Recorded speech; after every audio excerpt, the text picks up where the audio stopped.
ദിവസം എന്ന് പറയുന്ന ഒന്നാമത്തെ കണ്ടീഷൻ തന്നെ ഫുൾഫിൽ ചെയ്യണം. അതിനകത്ത് എക്സ്പ്ലനേഷൻ ആയിട്ട് പറയുന്നുണ്ട്, ചില കേസുകളിൽ 15 ലക്ഷം രൂപയിൽ കൂടുതൽ ഇൻകമുള്ള ഫോറിൻ ഇൻകം അല്ലാത്ത ഇൻകമുള്ള ആളുകളാണെങ്കിൽ 182 പകരം നോൺ റെസിഡന്റിന് 120 ദിവസം വരെ ആണെങ്കിലും അവർ റെസിഡന്റ് ആവും എന്നുള്ളതൊക്കെ നമ്മൾ കഴിഞ്ഞ ക്ലാസ്സിൽ പറഞ്ഞു കഴിഞ്ഞു. നമ്മൾ 2 അഡീഷണൽ കണ്ടീഷൻസ് നമ്മൾ ഡിസ്കസ് ചെയ്യുകയുണ്ടായി. ആ അഡീഷണൽ കണ്ടീഷൻസിൽ പറയുന്നത് ഇതാണ്: ഒരു അസസി പ്രീവിയസിന് തൊട്ട് മുമ്പുള്ള 10 വർഷങ്ങളിൽ ഏറ്റവും കുറഞ്ഞത് 2 വർഷമെങ്കിലും റെസിഡന്റ് ആയിട്ട് ഇന്ത്യയിൽ ഉണ്ടാവണം. അതുപോലെ രണ്ടാമത്തെ അഡീഷണൽ കണ്ടീഷൻ പറഞ്ഞത് പ്രീവിയസ് ഇയറിന് മുമ്പുള്ള 7 വർഷങ്ങളിൽ 730 ദിവസമെങ്കിലും ഒരു ഇൻഡിവിജ്വൽ ഇന്ത്യയിൽ ഉണ്ടാവണം. അപ്പൊ ഇതാണ് ബേസിക് കണ്ടീഷൻസും അഡീഷണൽ കണ്ടീഷൻസും. ഇത് വെച്ചിട്ട് നമ്മൾ എങ്ങനെയാണ് ഒരു അസസിയുടെ സ്റ്റാറ്റസ് ഡിറ്റർമിൻ ചെയ്യുക, ഒരു ഇൻഡിവിജ്വൽ അസസിയുടെ സ്റ്റാറ്റസ് ഡിറ്റർമിൻ ചെയ്യാൻ നമുക്ക് നോക്കാം. അപ്പൊ അതിനകത്ത് നമ്മൾ ഇൻഡിവിജ്വൽസിന്റെ കേസാണ്, നമ്മൾ സെക്ഷൻ 6 സബ്സെക്ഷൻ 1 പ്രകാരമാണ് നമ്മൾ ഇൻഡിവിജ്വൽസിന്റെ സ്റ്റാറ്റസ് നമ്മൾ എടുക്കുന്നത്. അപ്പോൾ നമ്മൾ നേരത്തെ പറഞ്ഞതുപോലെ അതിൽ ഏറ്റവും ആദ്യത്തെ കേസ് റെസിഡന്റ് ആണ്. The first status is resident. ഒരു റെസിഡന്റ് ഇന്ത്യൻ എന്ന് പറയുന്നത് ആരാണ്? നമ്മൾ കഴിഞ്ഞ ക്ലാസ്സിൽ പറഞ്ഞതുപോലെ തന്നെ, if an individual who fulfils any one of basic conditions, ഏതെങ്കിലും ഒരു ബേസിക് കണ്ടീഷൻ ഫുൾഫിൽ ചെയ്യുന്ന ഒരു ഇൻഡിവിജ്വൽ ആണ് റെസിഡന്റ് ഇൻഡിവിജ്വൽ എന്ന് പറയുന്നത്. നമ്മുടെ എക്സെപ്ഷൻ മനസ്സിലുണ്ടാവണം. ആ എക്സെപ്ഷൻ ഉള്ള കേസ് വരുമ്പോൾ ആ എക്സെപ്ഷൻ പരിഗണിച്ചുകൊണ്ട് വേണം. അല്ലാതെ നോർമൽ കേസിൽ ഒരു റെസിഡന്റ് എന്ന് പറയുന്നത് when he fulfils any one of basic conditions. Resident ആയാൽ പിന്നെ നമുക്ക് മുമ്പിൽ വരുന്ന ക്വസ്റ്റ്യൻ ആണ്, ഈ റെസിഡന്റ് ആയിട്ടുള്ള ആള് ഓർഡിനറിലി റെസിഡന്റ് ആണോ നോട്ട് ഓർഡിനറിലി റെസിഡന്റ് ആണോ എന്ന് പറയുന്നത്. ഓക്കെ, അപ്പൊ അതിന് നമ്മൾ എന്താണ് ഇതിനകത്ത് ചെയ്യേണ്ടതെന്നുള്ളതാണ്.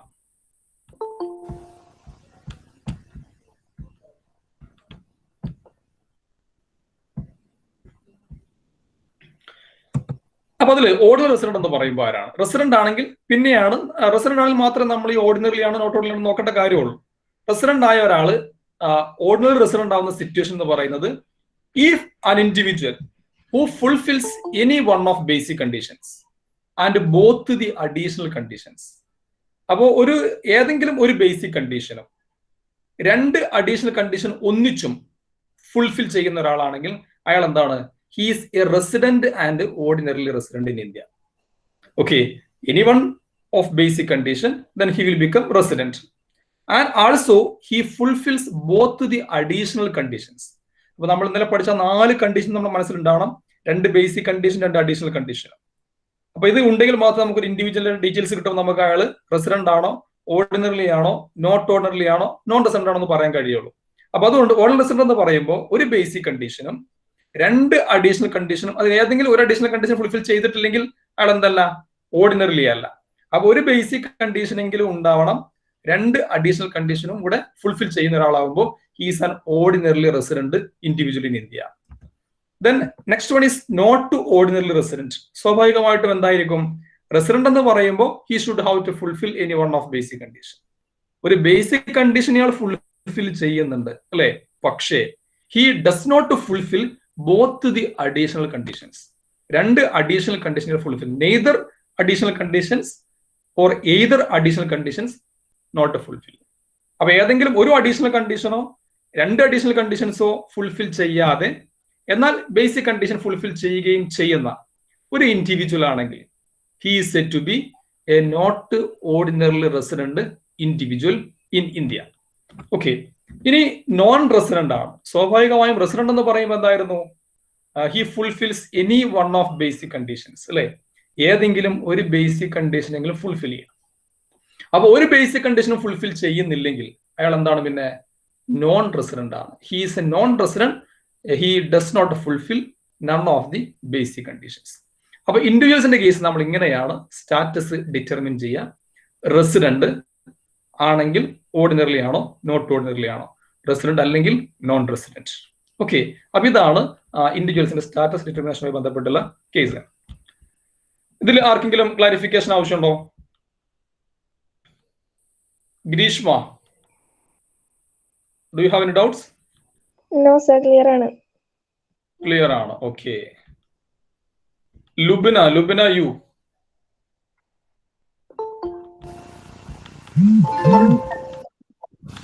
ഓക്കെ, നിങ്ങൾ ആരും അറ്റൻഡൻസ് ഇപ്പൊ മാർക്ക് ചെയ്യേണ്ട കേട്ടോ. കാരണം എന്താ വെച്ചാൽ ഇത് ലാസ്റ്റ് പിന്നെ ചിലപ്പോൾ ഇടയ്ക്ക് ക്ലാസ് ലെഫ്റ്റ് ആയി പോകുമ്പോൾ ചെയ്യുമ്പോൾ അറ്റൻഡൻസ് മിസ്സാവും. അപ്പൊ അതുകൊണ്ട് ഞാൻ ക്ലാസ് നിർത്തുന്ന സമയത്ത് പറയുന്ന സമയത്ത് മാത്രം അറ്റൻഡൻസ് മാർക്ക് ചെയ്താൽ മതി, അല്ലാതെ ആരും അറ്റൻഡൻസ് മാർക്ക് ചെയ്യരുത്. ഓക്കെ, അപ്പോ അതാണ് നമ്മൾ ഇൻഡിവിജ്വലിന്റെ കേസിൽ സ്റ്റാറ്റസ് ഡിറ്റർമിൻ ചെയ്യാനുള്ള അതിന്റെ ക്രൈറ്റീരിയ എന്ന് പറയുന്നത്. നമ്മൾ അടുത്ത ഒരു അസസിയിലേക്ക് പോവുകയാണ്. അതാണ് Hindu undivided family or HUF. നമ്മൾ പേഴ്സൺസിനകത്ത് പഠിക്കുന്ന രണ്ടാമത്തെ കാറ്റഗറിയാണ് Hindu undivided family or HUF എന്ന് പറയുന്നത്. സെക്ഷൻ 6 സബ്സെക്ഷൻ 2 പ്രകാരമാണ് നമ്മൾ ഒരു HUF-ന്റെ റെസിഡൻഷ്യൽ സ്റ്റാറ്റസ് ഡിറ്റർമിൻ ചെയ്യുന്നത്. ഓക്കെ, നമ്മൾ നേരത്തെ പഠിച്ചിട്ടാണ് HUF എന്ന് പറയുമ്പോൾ എന്താണെന്നുള്ളത് അല്ലെ. ഒരു കോമൺ കൺട്രോളിൽ അതിന്റെ പ്രോപ്പർട്ടീസ് എല്ലാം ഹോൾഡ് ചെയ്യുന്ന അൺഡിവൈഡ് ചെയ്യപ്പെട്ട ഒരു ഹിന്ദു ജോയിന്റ് ഫാമിലിയാണ് HUF എന്ന് പറയുന്നത്. അതിന്റെ എല്ലാ കൺട്രോളും മാനേജ്മെന്റും അതിന്റെ ഹെഡ് ഓഫ് ദി ഫാമിലി ആയിട്ടുള്ള കർത്ത എന്ന് പറയുന്ന വ്യക്തിയിൽ നിക്ഷിപ്തമാണ്. അതിനകത്തുള്ള മറ്റ് മെമ്പേഴ്സ് നമ്മൾ വിളിക്കുന്ന പേര് കോപാസനേഴ്സ് എന്നൊക്കെയാണ്. അതൊക്കെ നമ്മൾ നേരത്തെ പേഴ്സൺ എന്ന് പറഞ്ഞ ടൈമിൽ ഡെഫിനിഷൻ പഠിച്ച സമയത്ത് നമ്മൾ ഡിസ്കസ് ചെയ്ത് പോയിട്ടുള്ള കാര്യങ്ങളാണ്. ഓക്കെ, ഒരു HUF-ന്റെ കേസിൽ HUF എന്ന് പറയുമ്പോൾ അതൊരു ഫാമിലിയാണ് ആക്ച്വലി അല്ലെ, ഒരു വലിയ കൂട്ടുകുടുംബമാണ്. പക്ഷെ എങ്കിലും എന്താണ്, ഇൻകം ടാക്സ് ആക്ട് പ്രകാരം ഇത് ഒറ്റ പേഴ്സൺ ആണ്, ഒരു പേഴ്സൺ ആണ്, ടാക്സ് കൊടുക്കേണ്ട ഒരു പേഴ്സൺ ആണ് HUF എന്ന് പറയുന്നത്. അപ്പൊ നമ്മൾ HUF-ന്റെ കേസിൽ എങ്ങനെയാണ് അതിന്റെ സ്റ്റാറ്റസ് ഡിറ്റർമിൻ ചെയ്യുന്നത്?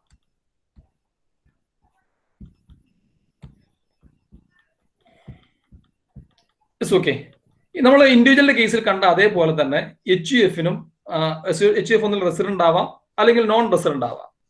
HUF റെസിഡന്റ് ആവുകയാണെങ്കിൽ ഒന്നുകിൽ ഓർഡിനറി റെസിഡന്റ് ആയിരിക്കും അല്ലെങ്കിൽ നോട്ട് ഓർഡിനറി റെസിഡന്റ് ആയിരിക്കും. അപ്പൊ അതിലേക്ക് നമുക്ക് വരാം. അപ്പൊ അത് റെസിഡന്റ് എന്ന് പറയുമ്പോൾ എന്താണ് ഒരു റെസിഡന്റ് HUF എന്ന് പറഞ്ഞാൽ? If the control and management of its affairs is situated only or partly in India during the previous year. ഒരു HUF ഇപ്പോൾ റെസിഡന്റ് ആവുന്നത് ഒരു HUF-ന്റെ ഒരു ഹിന്ദു അൺഡിവൈഡഡ് ഫാമിലിയുടെ അതിന്റെ കൺട്രോളും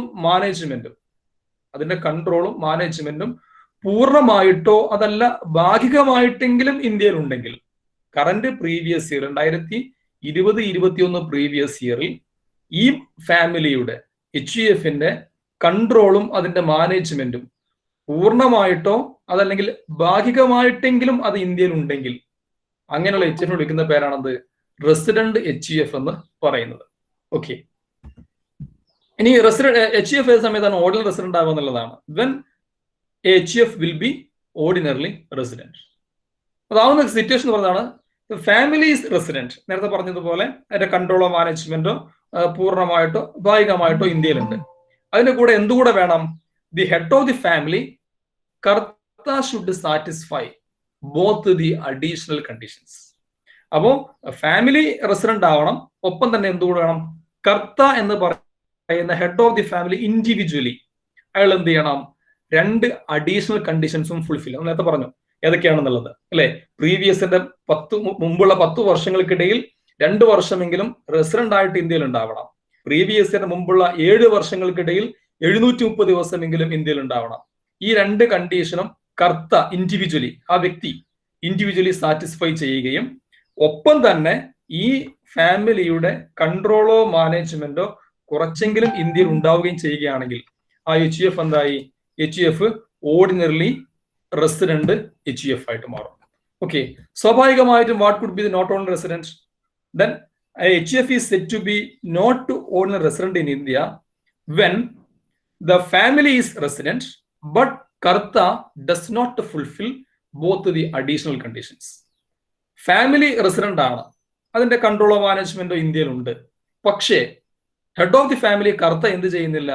2 അഡീഷണൽ കണ്ടീഷനും ഒന്നിച്ച് ഫുൾഫിൽ ചെയ്യുന്നില്ല. ഏതെങ്കിലും ഒന്ന് ഫുൾഫിൽ ചെയ്യുന്ന, ഏതെങ്കിലും 2ഉം ഫുൾഫിൽ ചെയ്യുന്നില്ല. അപ്പൊ അങ്ങനെയുള്ള ഒരു സിറ്റുവേഷൻ ആകുമ്പോൾ ഈ കർത്ത ഉൾപ്പെടുന്ന ഫാമിലി വിളിക്കുന്ന പേരാണ് not ordinary resident in India എന്ന് പറയുന്നത്. ഓക്കെ, അതാണ് റെസിഡന്റിനകത്തുള്ള രണ്ടാമത്തെ കാറ്റഗറൈസേഷൻ. അപ്പോൾ ഓർഡിനറിലി ഉണ്ട്, നോട്ട് ഓർഡിനറിലി ഉണ്ട്. ഇനി സ്വാഭാവികമായിട്ട് നെക്സ്റ്റ് നോൺ റെസിഡന്റ് ആണ്. നമ്മൾ റെസിഡന്റ് എന്ന് പറയുമ്പോൾ എന്താ പറഞ്ഞത്? ഒരു ഫാമിലിയുടെ കൺട്രോളോ മാനേജ്മെന്റോ പൂർണ്ണമായിട്ടോ ഭാഗികമായിട്ടെങ്കിലും ഇന്ത്യയിൽ പ്രീവിയസിൽ ഉണ്ടാവണം എന്നുള്ളതാണ് അല്ലേ. അപ്പൊ നോൺ റെസിഡന്റ് എന്ന് പറയുമ്പോൾ എന്തായിരിക്കും? അതിന്റെ കൺട്രോളോ തീരെ ഇന്ത്യയിലില്ല. The control and management of its affairs is situated only outside India during the previous year. Previous ഇയറിൽ ഈ HUFന്റെ ഈ ഫാമിലിയുടെ ഒരു കൺട്രോളും ഒരു മാനേജ്മെന്റും ഇന്ത്യയിൽ ഇല്ല. ഭാഗികമായിട്ട് പോലും മാനേജ്മെന്റ് കൺട്രോളും ഇല്ലാത്ത ഒരു HUF ആണെങ്കിൽ ദാറ്റ് ഈസ് നോൺ റെസിഡന്റ്. അപ്പൊ ഇൻഡിവിജ്വൽ പറഞ്ഞ അതേപോലെ തന്നെ റെസിഡന്റ് ആണെങ്കിൽ മാത്രമേ ഓർഡിനറിലി നോട്ട് ഓർഡിനറിലി എന്ന് പറയുന്ന ആ കേസിലേക്ക് പോകേണ്ട കാര്യമുള്ളൂ. റെസിഡന്റ് അല്ല എന്നുണ്ടെങ്കിൽ the family is not resident. Okay, that's the case of HUF.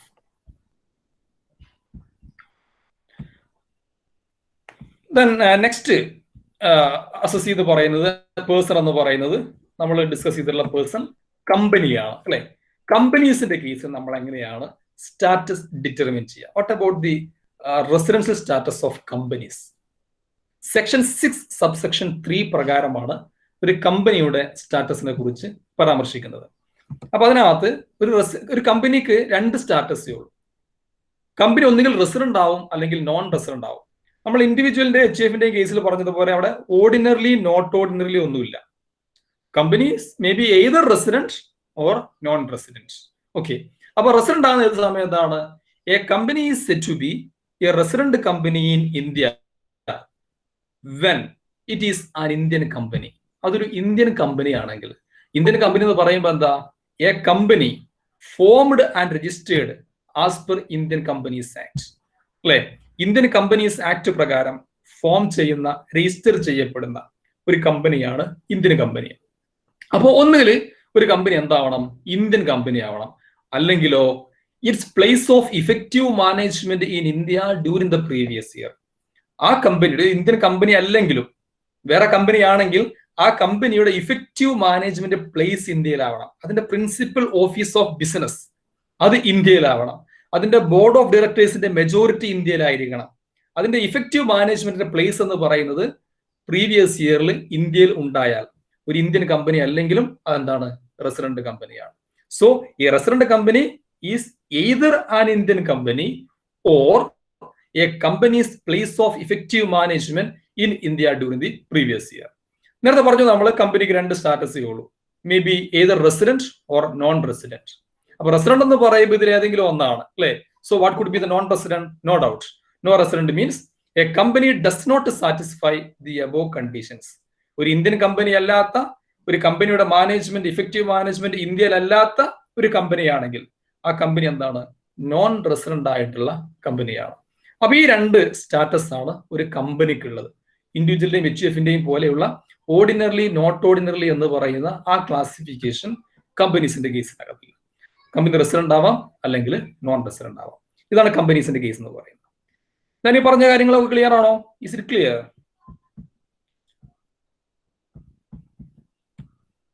Clear ആണോ ഷഫ്ന? ക്ലിയർ ആണ്. നമ്മൾ ഇൻഡിവിജ്വലും അതുപോലെ തന്നെ HUFും കമ്പനിയും പറഞ്ഞു. Adeeb, is it clear?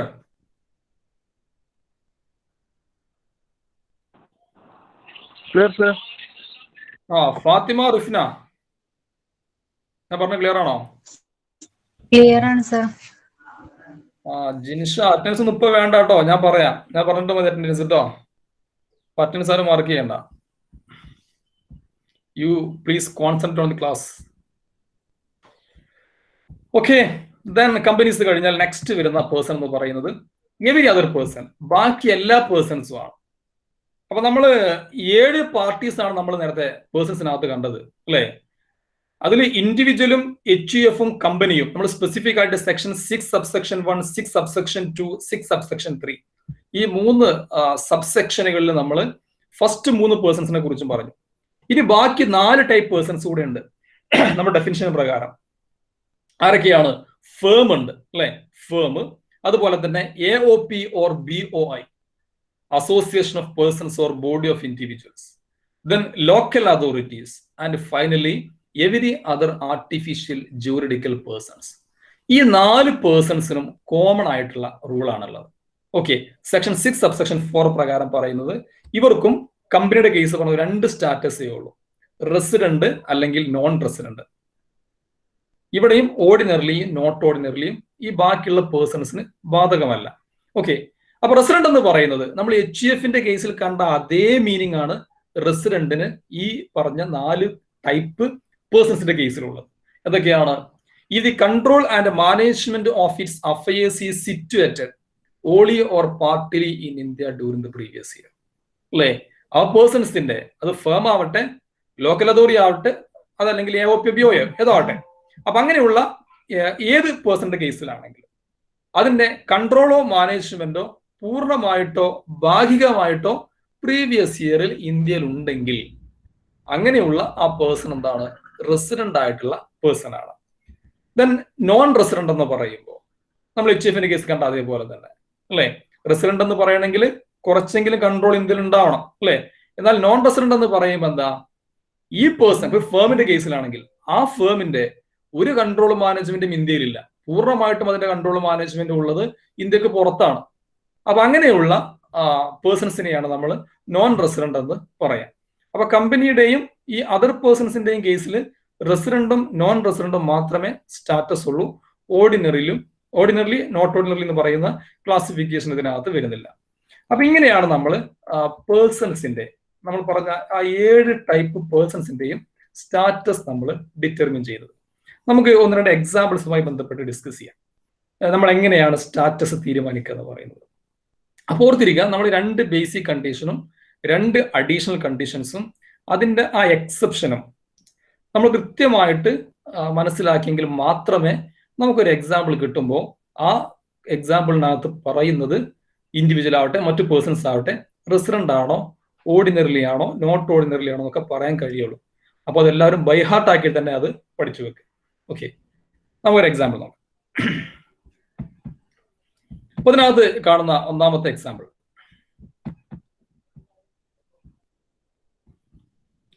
കാണുന്നില്ലേ? സ്ലൈഡ് കാണുന്നില്ലേ?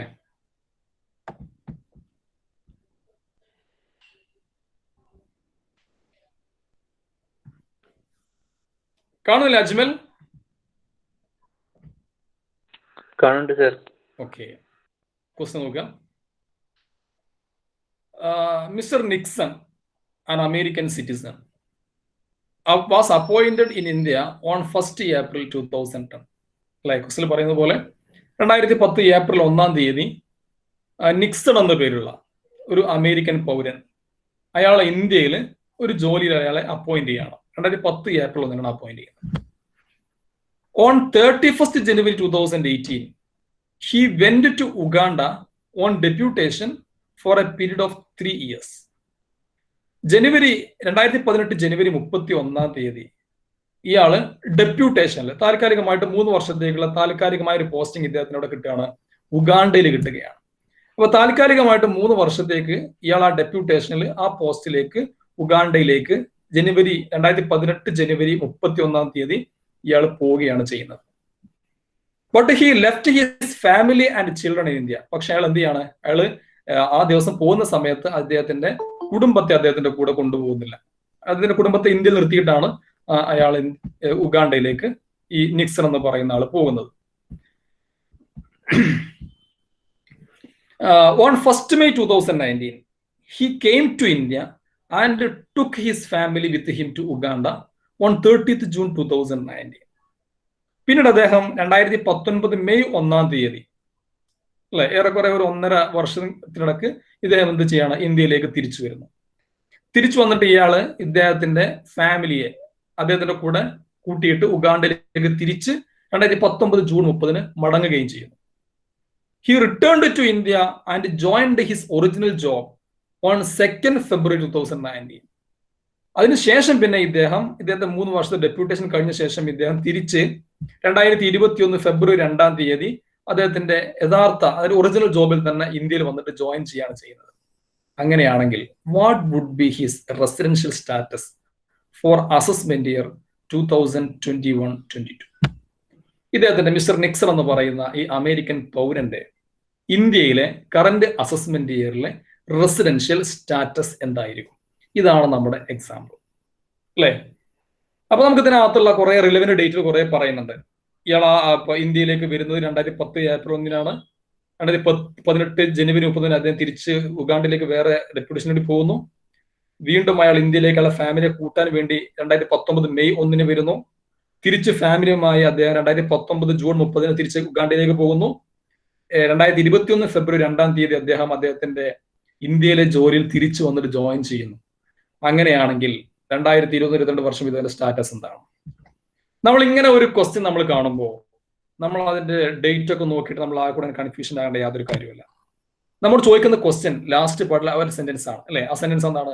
What would be his residential status for assessment year 2021-22?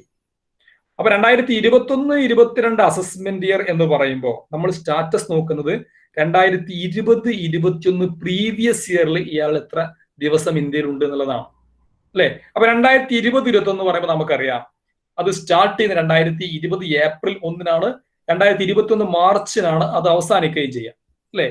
അപ്പൊ നമ്മൾ നോക്കേണ്ടത് 2020-21 എന്ന് പറയുന്ന വർഷത്തിൽ ഇയാള് ഇന്ത്യയിൽ എത്രയുണ്ട്. അതിന് മുമ്പുള്ള കാര്യങ്ങളൊക്കെ നമുക്ക് വിടാം.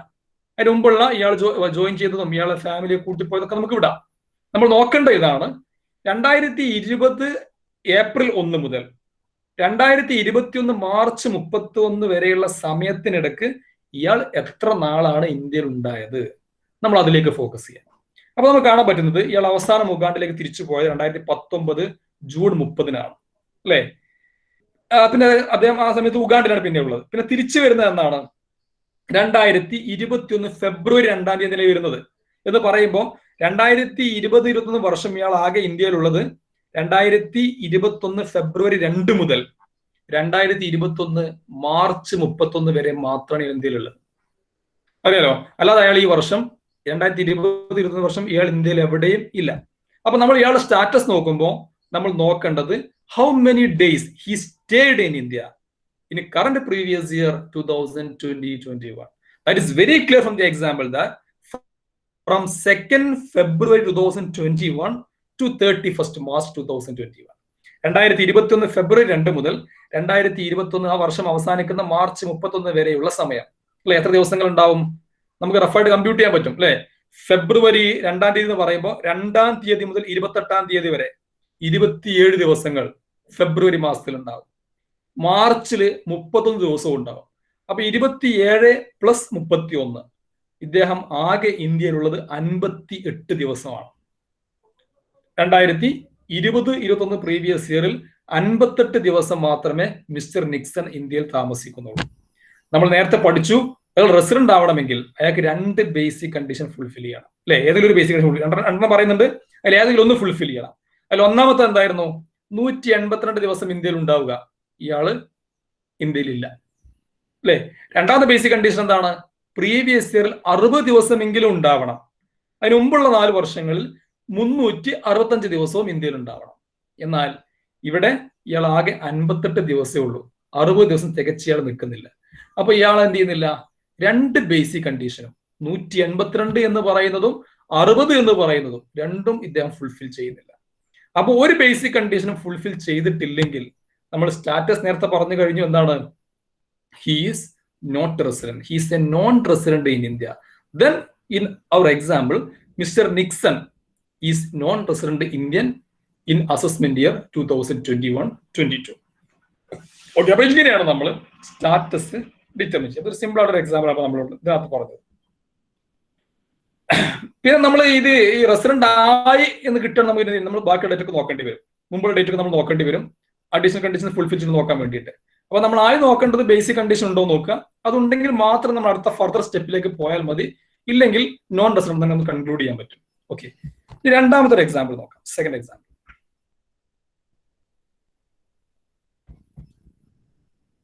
Mr. Ramesh, who was born and brought up in India, went for further studies to UK on 1st March 2019 and came back to India on 1st October 2020 early in the morning. Find out his residential status for assessment year 2021-22. അപ്പൊ ഇവിടെ mister Ramesh എന്ന് പറയുന്ന ആള്, അയാള് ഇന്ത്യയിൽ ജനിച്ചു വളർന്ന ആളാണ്. ബേസിക്കലി ഒരു ഇന്ത്യൻ സിറ്റിസൺ ആണ് അല്ലെ?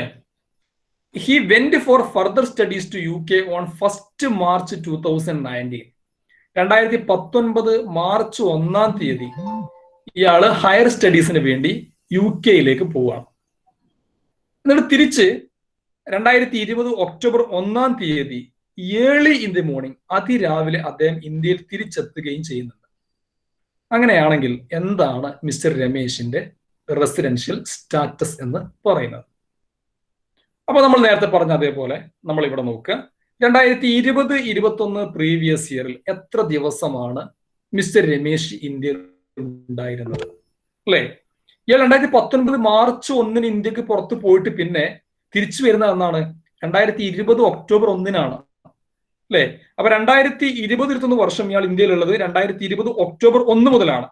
അപ്പൊ 2020 ഒക്ടോബർ മുതൽ 2021 മാർച്ച് 31 വരെ ആ പ്രീവിയസ് ഇയർ ഇയാൾ ഇന്ത്യയിലുണ്ട്. നമ്മൾ ആ ഡേയ്സ് ഒന്ന് എണ്ണി നോക്കുക. ഇവിടെ ഏർലി ഇൻ ദി മോർണിംഗ് എന്ന് പറഞ്ഞാൽ നമ്മൾ എന്ത് മനസ്സിലാക്കണം? നമ്മൾ ആ ദിവസം കൂടെ കൂട്ടണം അർത്ഥം. കാരണം രാവിലെ എത്തിയിട്ടുണ്ട്, ഇയാൾ പുലർച്ചെ ഇന്ത്യയിൽ എത്തിയിട്ടുണ്ട്. അപ്പൊ അങ്ങനെയാകുമ്പോൾ ആ ഡേ കൂടെ ഉൾപ്പെടുത്തിയിട്ടാണ് നമ്മൾ ഡേയ്സിന്റെ എണ്ണം കൂട്ടേണ്ടി വരുന്നത്. അപ്പൊ അങ്ങനെയാകുമ്പോൾ ഇദ്ദേഹത്തിന്റെ കറന്റ് അസസ്മെന്റ് ഇയറിലെ സ്റ്റാറ്റസ് എന്താണ് വരിക? അപ്പൊ നമ്മൾ നോക്കുക, ഒക്ടോബർ 1 മുതൽ മാർച്ച് 31 ഡേയ്സ് ഉണ്ടാവും. ഒരു എക്സാമ്പിൾ അത് കൊടുത്തിട്ടുണ്ട് കാൽക്കുലേഷൻ എങ്ങനെയാണെന്നുള്ളത്. അല്ലെ, നമുക്ക് ഓരോ മാസങ്ങളിലും ഒക്ടോബർ മാസം അല്ലെ 31 ഡേയ്സ് ഉണ്ട് ആ മാസം. ദെൻ നവംബർ 30 ഡേയ്സ് ഉണ്ട്. December 31 days. 2021 ജനുവരി 31 ഡേയ്സ്. ഫെബ്രുവരി 28 ഡേയ്സ്. March 31 days. മൊത്തം ഒക്ടോബർ 1 മുതൽ ആ ഇയർ എൻഡ് വരെ കൂട്ടുമ്പോൾ വി വിൽ ഗെറ്റ് 182 ഡേയ്സ്. 182 ദിവസം ഇയാൾ ഇന്ത്യയിലുണ്ട്.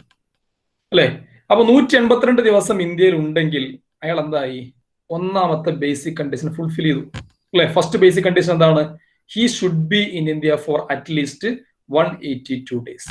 അപ്പൊ ഒന്നാമത്തെ ബേസിക് കണ്ടീഷൻ ഫുൾഫിൽ ചെയ്തത് കൊണ്ട് ഇദ്ദേഹം എന്തായി മാറി? റെസിഡന്റ് ആയിട്ട് മാറി.